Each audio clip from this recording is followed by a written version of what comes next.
politicians? Should we just pay taxes and let politicians care about our security, or do we have to do something ourselves, the active citizens of our country?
I do apologize. Is English okay for everyone? Yes. Thank you. Thank you for having us. You put us a bit on the spot. So we are here. This is my first time in your school, and thank you for having us. This is wonderful. You've got some fantastic aura here. And it's very good too, because I've heard so much, and we've known each other for many, many years, but this was my first time. It's very, very impressive. You're valuable. It's very touching.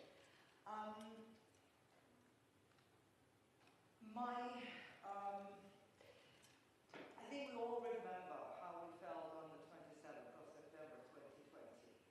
I personally remember that feeling of shock, feeling of helplessness, feeling of being lost and not knowing how I can help. I was far away. And out of that pain, I came to realize something. I don't want to be in the situation I was on the 27th of September ever again. So, and then I started thinking, what can I do? I'm not a politician. I live far away. I do come to Armenia quite often, but I live in London. What can I do to protect my country and to protect my people? And there's been quite a few projects throughout many, many years. But then, after we lost our Tsar, my brain started to kind of work even faster. And I realized that something that, where I could be helpful, is trying to support the people who fight legal battles for us, who try to protect us on the legal front, international courts,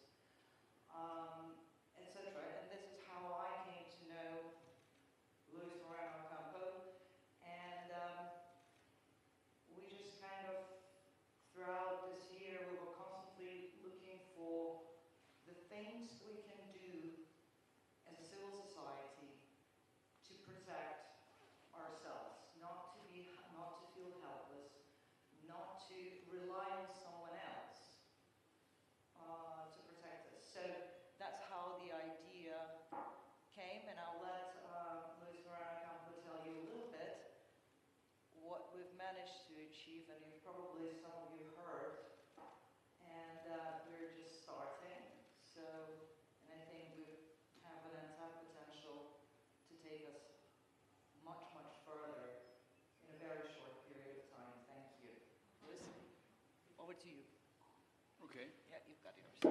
So, thanks for inviting me to be here. I like to talk about education, because we're in school, and you are making big effort to teach your children about the future.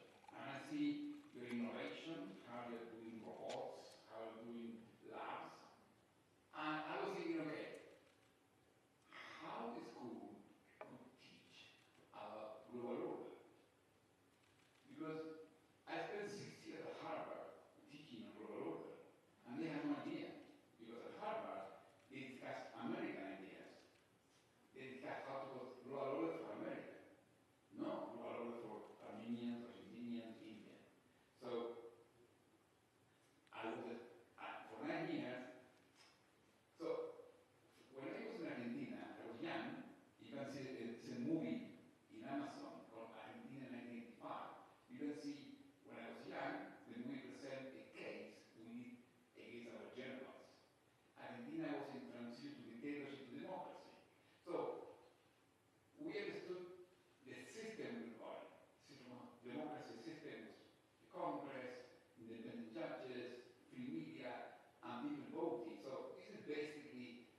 Nobel Prize on physics went to two experts who basically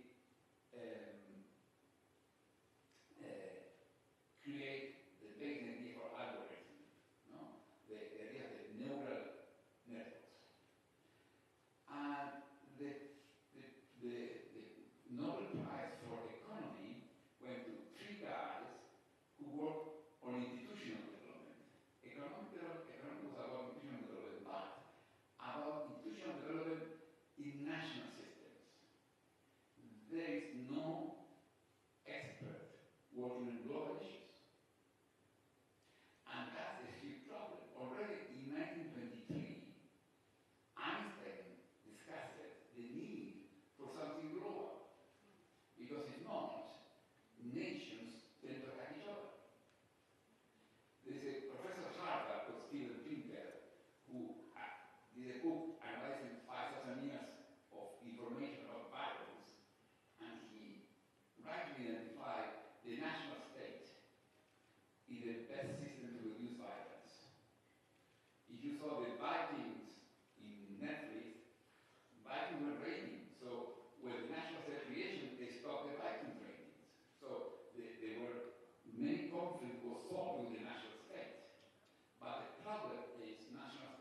the webmasters.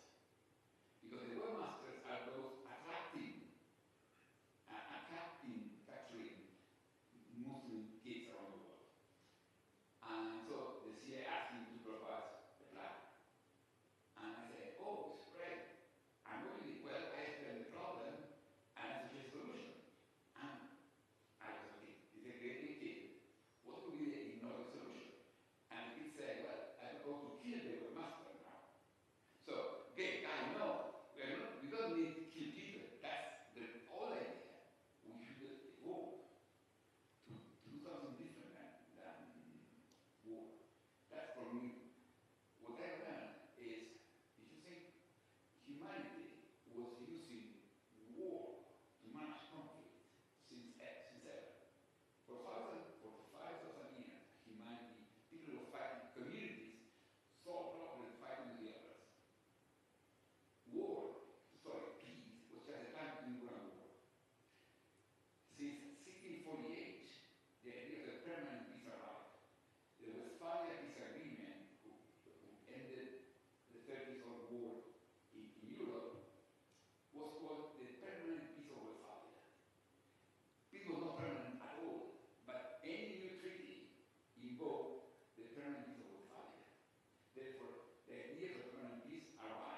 So project-based learning is the part of our educational philosophy.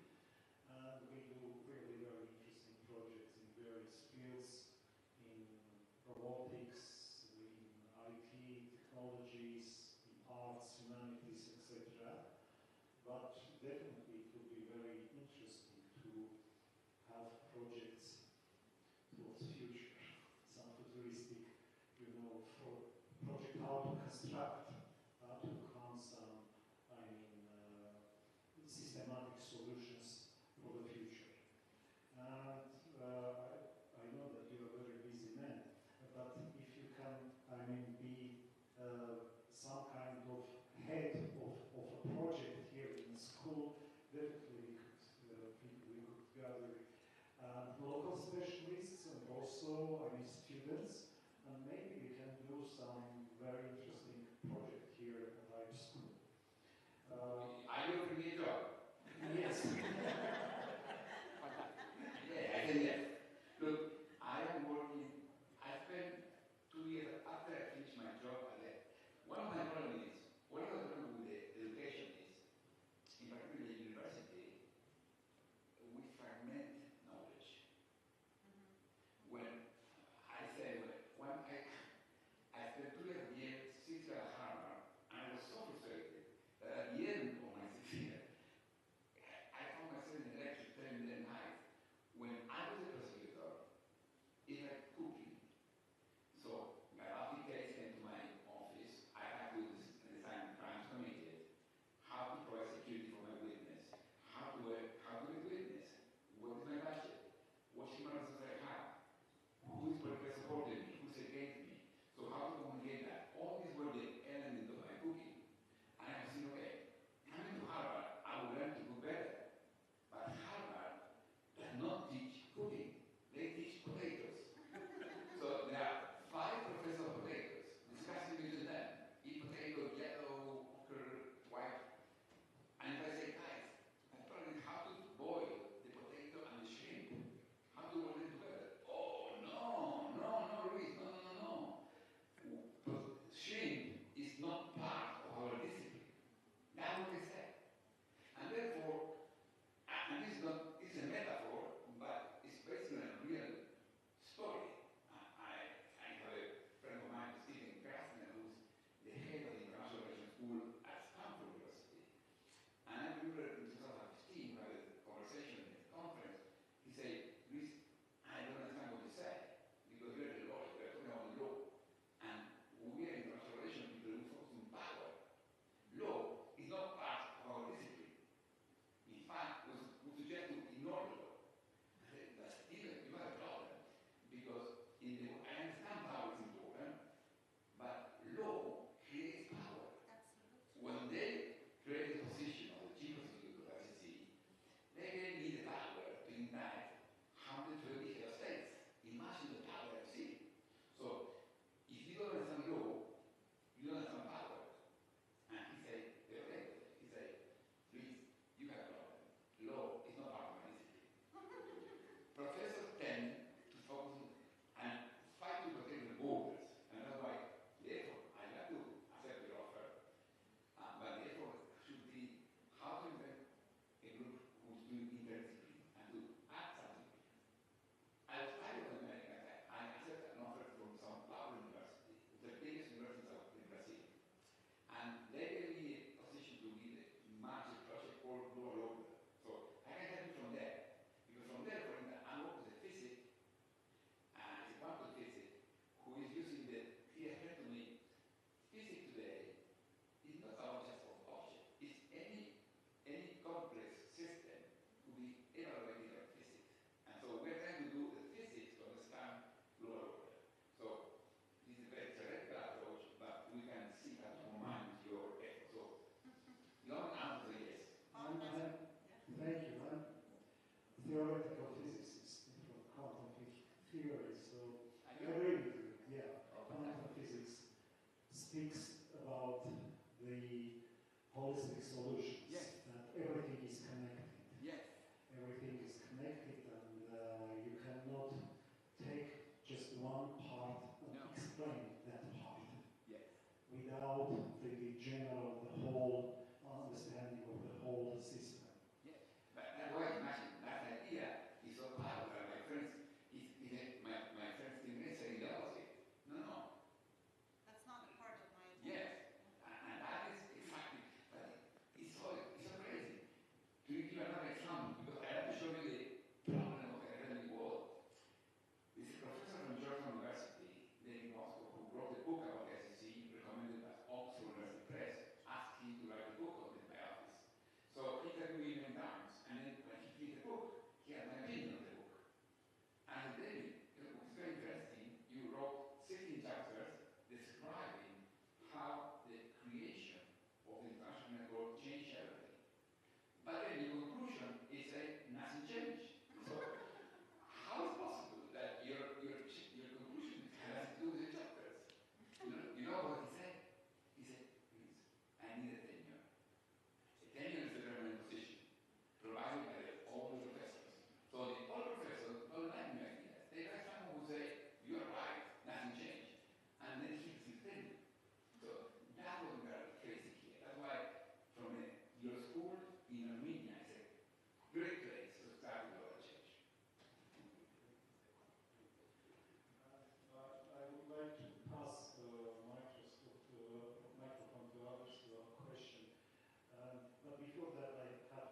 it's hard to explain all this to the children. I mean, I haven't tried it. I try students most of the time, not at the university. But one of the big challenges is explaining the international law part of the equation, explaining whether it matters at all. And to this end, ICC is an important tool, especially with its proactive approach over the last few years with the Rohingya deportation and with the Palestine situation. Now, in your opinion, is there a reasonable chance of prosecutor-initiated investigation? Because obviously a state referral is out of the question with Armenia being so passive. And again, against the backdrop of Armenia being so passive, do you feel there is a chance, despite that backdrop? Yeah, there is a chance. There is a chance, and in fact, something that Nuna started to explain, we can increase the chance. We can make clear to Ariel that if he could be prosecuted for what he did in Nagorno-Karabakh, but also he could be immediately prosecuted if he tried to invade or to commit crimes in Armenia, so we can do that. That will be enough? Probably not, but we should do that. We should do that. So it's possible to do that. Ariel is prosecuted, but that is not all the game, because in a national system, criminal law is not the first option. You are not punishing those who are speeding on the freeway all the time. So you start to alert them, say no, be careful, you put radars, you educate them. And so most of the people don't speed. So it's not about punishing. At a global level, we have this global community now, and the only innovation in terms of institutions is the International Criminal Court. It's great that we have innovation, but it's not enough. We need, for instance, a system to investigate terrorists. We need a better system to do climate change problems. Climate change, similar to genocide, is based on international treaties that states sign the treaty, but then they don't implement the commitments. And that's why the International Criminal Court is so unique, because the main difference between the International Criminal Court and the other global institutions is in the others, national states have total primacy. No can interfere. At the International Criminal Court, the prosecutor can interfere. That's the difference. Is that enough? No. Not enough. We need to do much more. That's why what we are trying to do is how to engage people and leaders in the protection of media. And in this sense, you have an incredibly welcome here. We did a social campaign in Luna, working on COP29, because for us, the risk was that COP29 was a big event with head of states coming, and if Nagorno-Karabakh issue was not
question.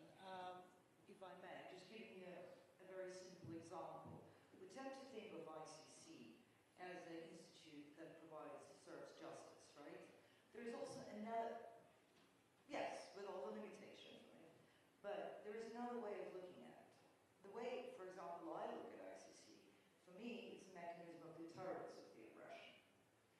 And I think when Center for Truth and Justice, I don't know how many of you heard about Center for Truth and Justice. Okay, guys, this is a very interesting institution that was set up 4 years ago, right after the Second Karabakh War, to report the crimes against Artsakh Armenians that the government is using in the international courts. Okay? It's a non-governmental organization which is running on private donations, and so lawyers that are working with the victims to report. This is something government doesn't have a capacity to do, but the private sector can do. Okay? And there's a good link. So, when ICC provides the communication to the prosecutor of International Criminal Court, and Aliyev, and we all hear Aliyev saying, oh, Armenia, withdraw all the cases from the International Criminal Courts. Armenia did not submit anything to the prosecutor of ICC. Armenia has nothing to withdraw. That's something that the private sector did, as civil society. So, Armenia, there's nothing Republic of Armenia can do. So, no matter how much Aliyev screams, but it's a deterrence because the documents are already there. Okay? So, this is kind of activities, and I'm just giving you a simple example to show that we're not helpless. There are certain things we as a civil society could do to protect our country without government. I mean, what our government did, thank God, they ratified Rome Statute. And that allowed us to act. That was a big decision. And that was a very big decision. Without that decision, we would not be able, as a civil society, to use that deterrence mechanism and use ICC as a deterrent for the aggression. Did I just give you an example to answer your question a little bit? Just to be clear, what I'm trying to consider here is, yeah, you're very much getting there. We have a problem with the government basically at the best abstaining, at the worst actually admitting absence of claims. And we, of course, do have the movements such as the CJ, but my fear here is whether the abstention by Armenia and then also active admissions of absence of claims could at the end prove to be an obstacle to any action at the ICC level. I understand it's not how the ICC structure works. It's not the ICJ where we will be barred from pursuing claims in the future, but also we do understand that there is some politics involved and there is some, let's say, looking over the shoulder as to what the main actor being Armenia does. So, No, the SEC, the only entity who can start the case in the SEC is the prosecutor. And the prosecutor is now just engaging in Gaza. I believe the next case will be Venezuela. But Venezuela, they did Venezuela after Pristina fighting to get Venezuela. And 5 times in 2009 were fighting. So we don't know when to reopen, but we know what to do. We have to keep opening. So that's for me what you have to decide. We don't know the result, but we have to go apart. That's the game. You have also explained those who participate in the debate.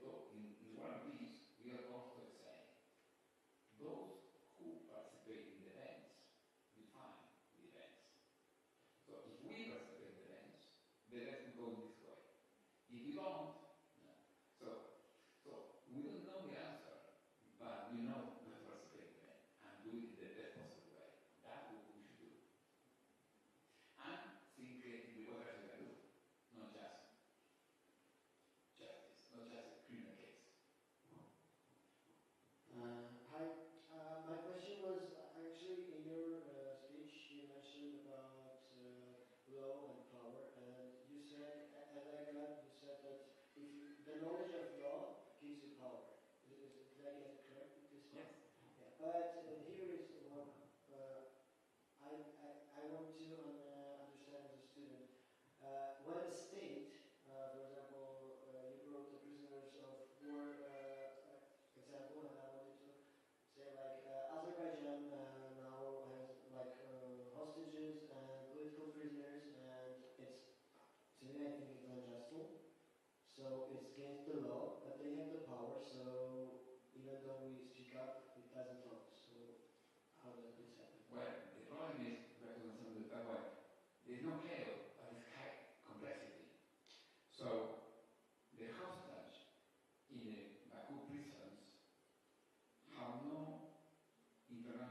UN Security Council could order the court, could give a court jurisdiction in Azerbaijan. But that requires a vote where China, US, and Russia should be in agreement. That's complicated. So that's why you have to understand the global order system is primitive, it's complicated. States can choose the law applied against them, and that's why you see injustices. So, to be more clear, if Nagorno-Karabakh is part of Azerbaijan, people who committed crimes that are against Azerbaijan's policy in Nagorno-Karabakh, this is not a global law issue. Yeah? This is an issue of national law in Azerbaijan. So that's why we can't do nothing. International law requires that international law is based in relation between sovereign states. So now the ICC could intervene, but the sovereign state had to agree. And Armenia agreed, but not Azerbaijan. So what happened in Azerbaijan, and suddenly Nagorno-Karabakh stay as part of Azerbaijan, according to the basic understanding, what happened in Azerbaijan is not reviewed, cannot be reviewed by the international court. The Nagorno-Karabakh forced president could be because people went to Armenia, and that's the last jurisdiction. But it's not known. So that's the problem I was saying at the beginning. The global order system is very primitive, it's not well organized yet, and how to build it. Yes, the holes you see, but fill the holes, because it's full of holes. My last part of my question, one is like your point of view, how can we help the people who are in Azerbaijan in prisons at the moment? Well, once you are able to write a letter to them, yes, they are in prisons.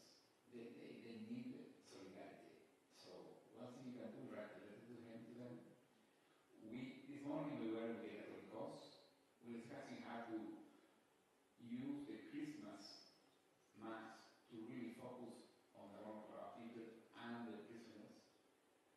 And you have to keep pushing, exposing allied problem, abuse of power. Thank you.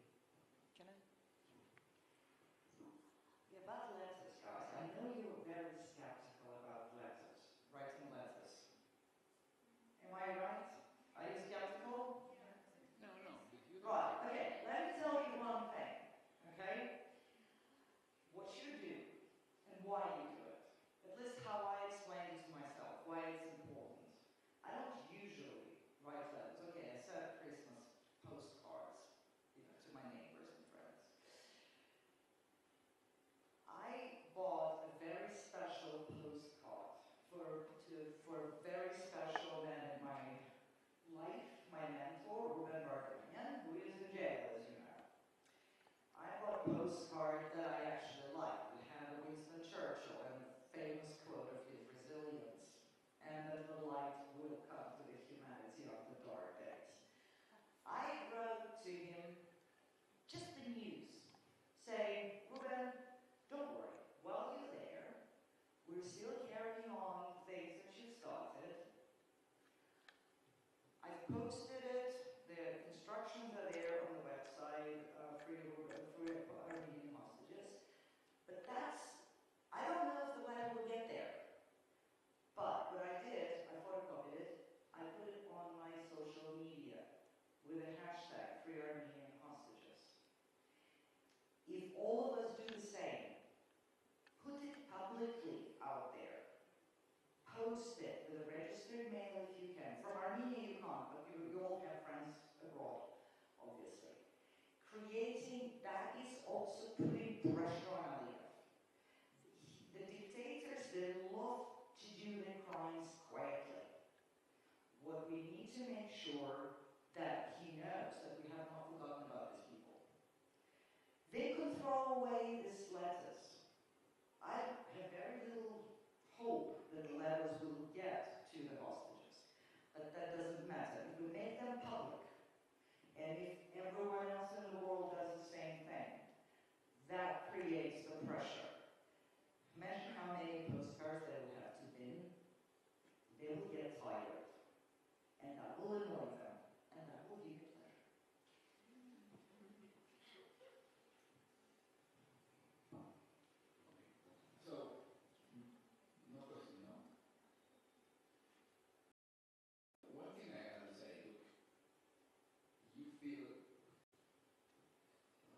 complicated, but complications will solve it.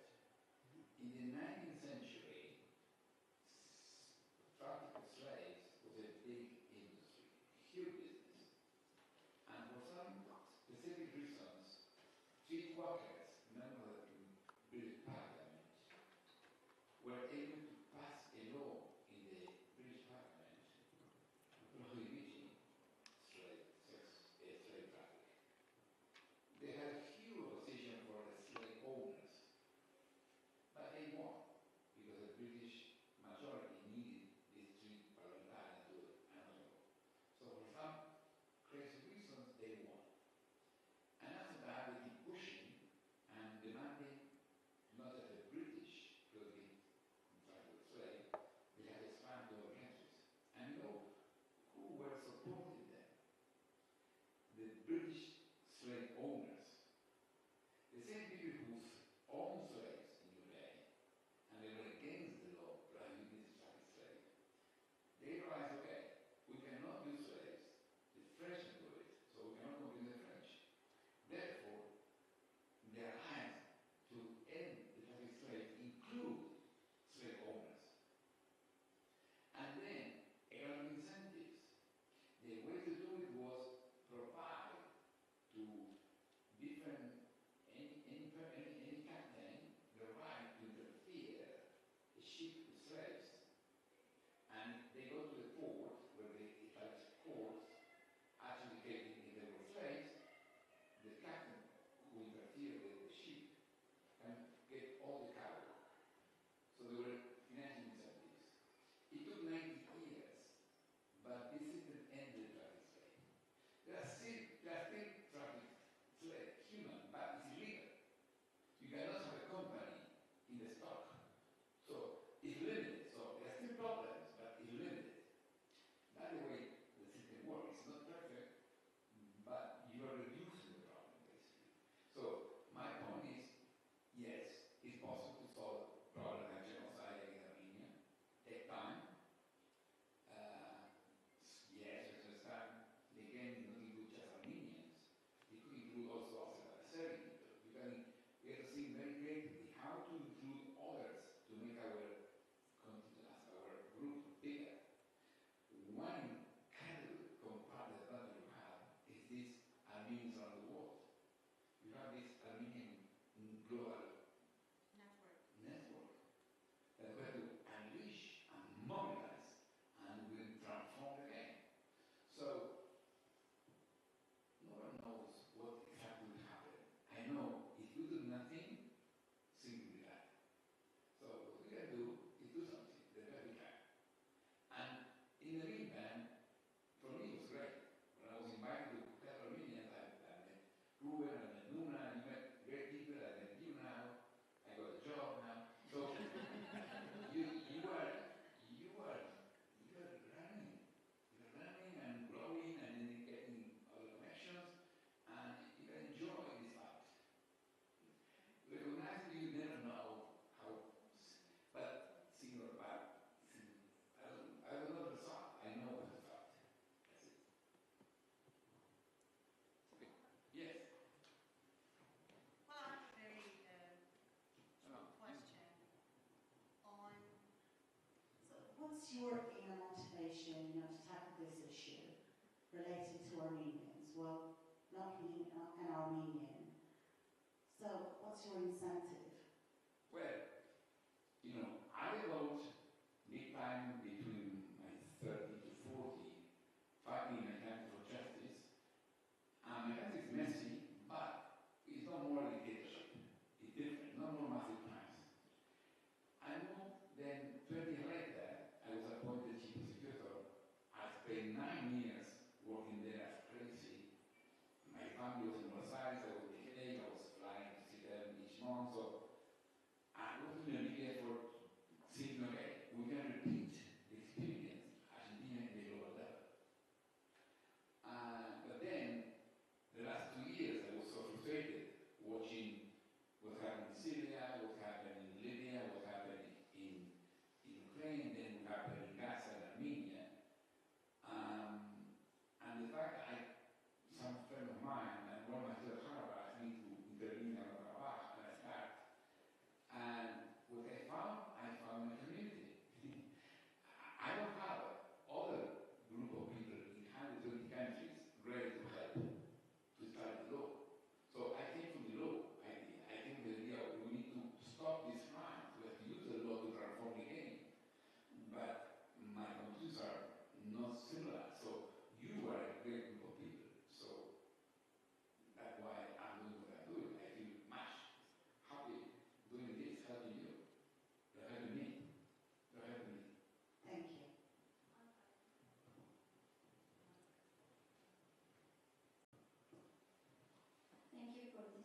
conversation. You have already talked a bit about the COP29 campaign. Is it possible to share some other insight about the campaign, which can be an example of us to show how actions of individuals can somehow affect the global agenda? Yeah, no. Thank you for your question. Well, we met for a cup of coffee one day in June, a sunny day, and Louis said, Luna, if COP29 goes without mentioning the crimes against Artsakh and the hostages, we are finished. And I'm sitting there in the hay, in the sunshine, I'm like, what do you mean we're finished? It means that we agree with Aliyah's position that Karabakh question is solved. This is his narrative. This is what he's saying all the time. And I'm like, I don't like that. And I said, well, Louis, what do we do? He's like, Nuna, we need social media. I'm like, oh, come on. We've done all the social media. We've posted during the war. No one is listening to us. And then Louis said, Nuna, it's very simple. You push the hashtags up. If the hashtags are starting to gain momentum, then the big media start speaking up the problem, that there is a problem. Okay, that's because there is a link between the hashtags and the social media and the issues that are starting to be prominently featured in the big press. And I said, well, okay, we've got an Armenian community, we've had Armenian, remember the cyber armies during the war, and, but it's all pretty much dormant. But I'm like, okay, we have a telephone book and we have a bit of trust among people, so we just started talking. But how are we going to break out from the Armenian bubble? It's like, Nuna, it's a climate conference. So we reach out, we wake up Armenian diaspora, we wake up Armenians in Armenia, we ask people to use the same hashtag and post anything they feel like posting about Artsakh, about Armenia, about injustices. We don't tell people what to write. All we do, we ask them to use the same hashtags as a slogan. Free Armenian hostages, stop brainwash genocide, COP29. And I'm like, okay. And then, when Armenians around the world will start gaining momentum and the hashtags will go up, we will ask the local activists to reach out to the climate activists in their countries and the human rights activists and start educating them that Azerbaijan has an appalling track record of human rights, that there are Armenian hostages. So that as a way of breaking out the Armenian bubble. And that's what happened. We just picked up our phone books. We started calling our friends around the world. The admins of the diaspora social media groups, the influencers, the civil activist groups here in Armenia. And people were skeptical in the beginning, and then this quite started tweeting, and by the end of August, the big press started to write, because I remember the first article was by Bernard Kouchner, the former Minister of Foreign Affairs and the founder of Médecins Sans Frontières, who actually mentioned in June, how are we organizing climate conference in Azerbaijan when there's such an appalling record of human rights? No one talked about it. Everyone said, oh, you know, it's so awful because Azerbaijan is the second country in a row with fossil fuels to host COP29, but no one really mentioned the human rights abuses. Bernard Kouchner was the first. By the end of August, beginning of September, every critical article that came out about COP29 already mentioned human rights abuses. So the issue, which was completely dormant, started to gain momentum. That's what we've changed. Remember, you probably don't remember, but the issue of Armenian hostages up until July was really not on the agenda even in Armenia. Very few people talked about it. And all of a sudden, people started talking about it. And all of a sudden, the government started to change its position. Remember, the government used to say that release of hostages is not part of the peace deal.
maybe we will try.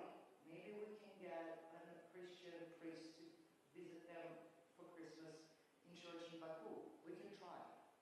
We can get our alliances. We have very good reputation among other Christian congregations around the world. We might get that happen, and that will give them hope. To their families, a little bit of hope. I know it might sound like something Out of the world. out of the world, but I gave an example. The issue which was completely dormant, now is prominent. Everyone, people know about the fact that we have hostages.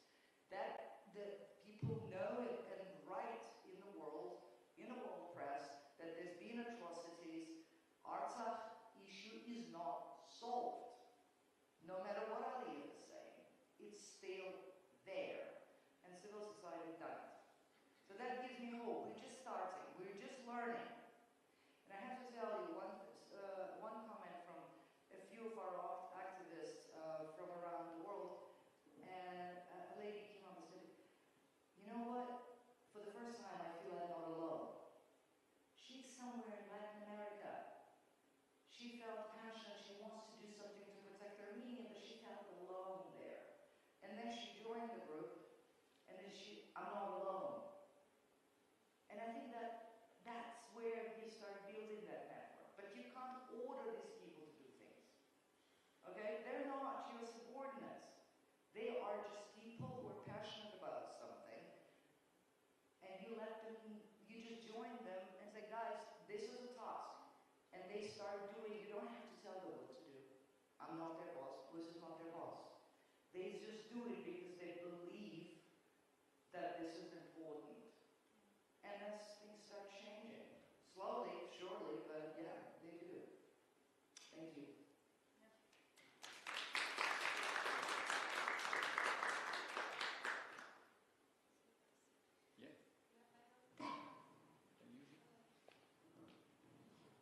So, Mr. Moreno Campo, how you say our generation is going to globalization, and it's dangerous, especially for young Armenians who live in diaspora, and there is danger to lose their national identity. So, how we can connect them with Armenia closely, and how we can make them to not lose their identity?